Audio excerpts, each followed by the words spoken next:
Season 6 of Unapologetically Woman. We're celebrating phenomenal women all across Kentucky who make no apologies for their perspectives or the impacts that they're making in the community. Today we're celebrating Crystal Fox.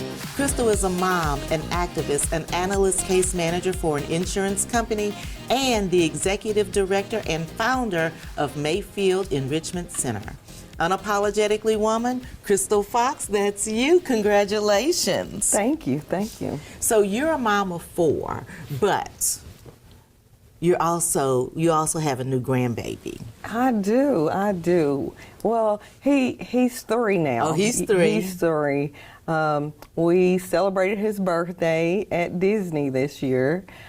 His birthday's Christmas Day, so. Oh, yeah. Merry Christmas. Yeah, it was a good time. And so you're from Mayfield, and you guys have had to deal with a lot of things over the last couple of years with tornadoes. Talk to me about that. Yeah, Mayfield is resilient. 2021, E4 tornado came through our town and basically destroyed most of it. And so we had to hit the ground running, boots on the ground, and just had to shift gears and things that we never thought we'd have to live through, we had to live through and regroup and do things we never thought we'd have to do to for our community. And so that's what we had to do. Yeah. And so how has that affected, and how did that experience affect you and the work that you do? Well, the year prior, 2020, we started Mayfield Enrichment Center to bridge gaps in the community because we just saw the need in our school system. Kids were falling through the crack. So as a social worker, we decided to start that to see what we could do to help in the community. And then the disaster hit, and we had to shift gears to provide aid to that population, the same population that we, started the nonprofit for. Well, and you had to shift because you were trying to help people, kiddos, young, I hate to call them kiddos, yeah. Youth in school, and those same people needed help with shelter. Yeah, I mean, right after the tornado, those same people that we were trying to get going, the nonprofit to help, were reaching out for shelter, for food, for just basic needs because everything they had was lost in the matter of seconds. So they were reaching out to us to figure out what their next steps were. What were their next steps? You know what, at the moment we didn't know because I didn't even know what my next steps were because I lost. You just knew you had to do something. We knew we had to do something because at that moment I lost my vehicle and my house was damaged. So we were also impacted, but we knew we couldn't just stand there and let those people that were calling on us, suffer. So we, got with others in the community that were boots on the ground and got together a plan to set up a hub for those people that couldn't get to that staging site that was set up out in the county. And we just got boots on the ground and set up, relief sites for people to be able to come get assistance. Emotionally, what was that like?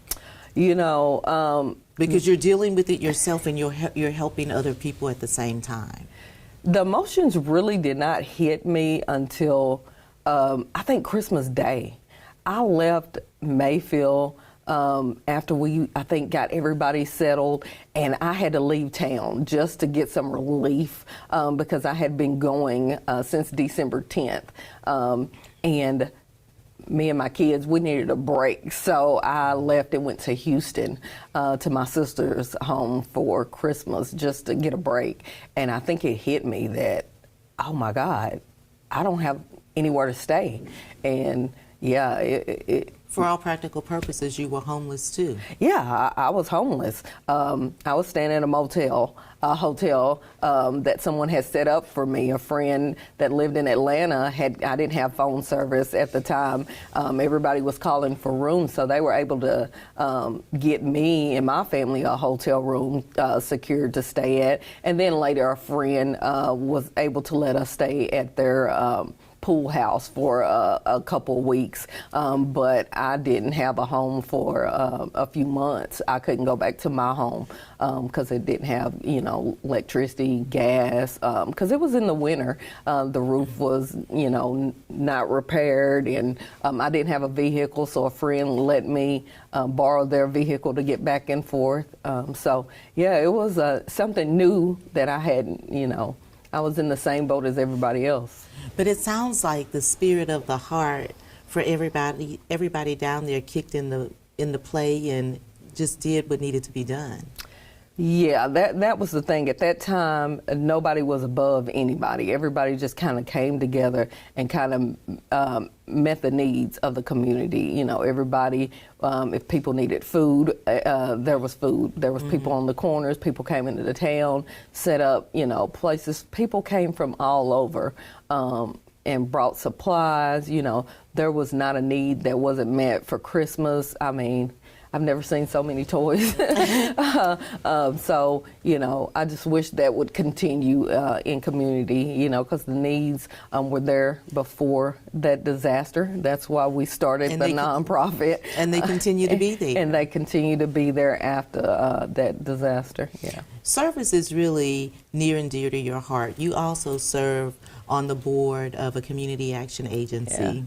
Yeah, after the disaster, our community action agency, they also met needs in the community, and so our judge executive saw that I was on the ground doing that, and he reached out to me and said, hey, I want you to serve on the board of our community action. Of course, I answered that call, and so I still serve on of that, and that's near and dear to me now. So yeah, they're one of our sister agencies. Oh wow, yeah. I mean. And, being a single parent, I've had to use the community action agency before for heating assistance in my past. So that is, being raised by a single parent, she's had to use the community action agency. So, I've referred so many families to that. So, yeah, to be able to serve on it now, it's like a full circle moment. A full circle. Yeah. And so, speaking of your mom, you said that your mom was one of the strongest women that you know. Oh, yeah. Even with an education of 9th grade, she was one of the smartest women you've ever known. Yeah. We're from Delta, Mississippi. She's highly intelligent, very religious. You don't have to have book smarts to be, I don't believe, educated. A lot of things she just learned from growing up and the things around her, and she heard, and she instilled those things into us.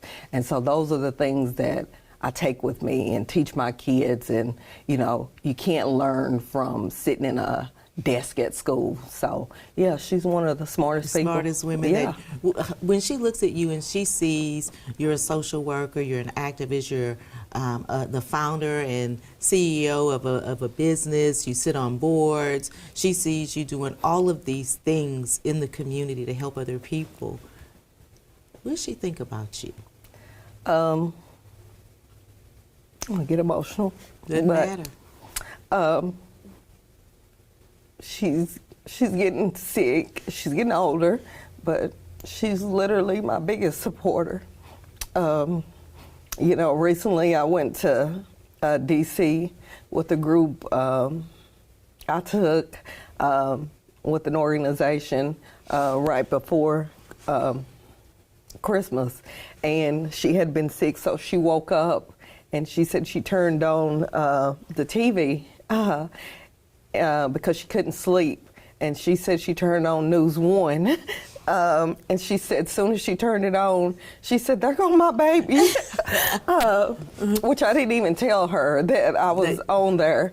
But that felt good, to hear that she was proud, to call me to tell me that. So, yeah, to come from where we're from, Mississippi, to where we are now, it feels good. You deserve it all. Yeah. You deserve all of it. And the one thing that I know is that strong women empower other strong women to be stronger than they know that they can be, and even more capable than they think that they are. Absolutely. And that's, as a parent, I have, 3 daughters, and that's what I want to do for my own girls, to empower them, to let them know that, no matter where you come from, you're stronger than what you believe. You have one in Spelman right now, right? I do, the baby girl. That's been her dream ever since middle school, to go to HBCU Spelman, to be, that was her dream, and she worked very hard. So she did. She got into Spelman. She's honor student there and a Bonner scholar. So, we don't have to pay anything. So that's a blessing that, that she was able to do that, So, yeah, very proud of her. And my other girls, they're both governor scholars. So, education was important for me, for them, because, my mom, even though she had a 9th grade education, she instilled in us that education was important, to always do your best. Just because she wasn't able to doesn't mean that we wasn't able to or wasn't capable to do that. So she made sure we got up every day, went to school. I was a teenage mother. She didn't care. She watched that baby, made sure I got up and, finished my high school education. So, yeah. She was determined for you all to break a generational curse. Absolutely. And she instilled that into me, for me to break that generational curse for my girls, not to be teenage mothers, and to continue and make sure before they had, kids, that they had their education and careers. Yeah. So I'm going to kick it to you. We're speaking of girls and women right now. If you had to give some advice to young girls and young women that are watching today, what kind of advice would you give them, Crystal? Always be yourself. Be unapologetically yourself. In any room that you enter, you belong. Never apologize for being who you are. A lot of times in spaces, you question yourself, especially from where I'm from. But I had to realize that every space and place that I was put in, I was there for a reason. So I always tell my daughters, we're from low income, and when she went to Spelman, she questioned herself. And I had to remind her there, God put you there for a reason, and you belong. So, make yourself known on campus, because you're there for a reason. That's right. Congratulations. Thank you. So nice to meet you. Thank you. I appreciate it. Absolutely. You guys heard it from Crystal. Any room that you step into, take up that space, because if you're in that room, you were meant to be there. Don't let anybody steal your thunder and stop you from being what you want to be. And continue to watch us as we celebrate other women as phenomenal as Crystal on Unapologetically Woman. I'll see you soon.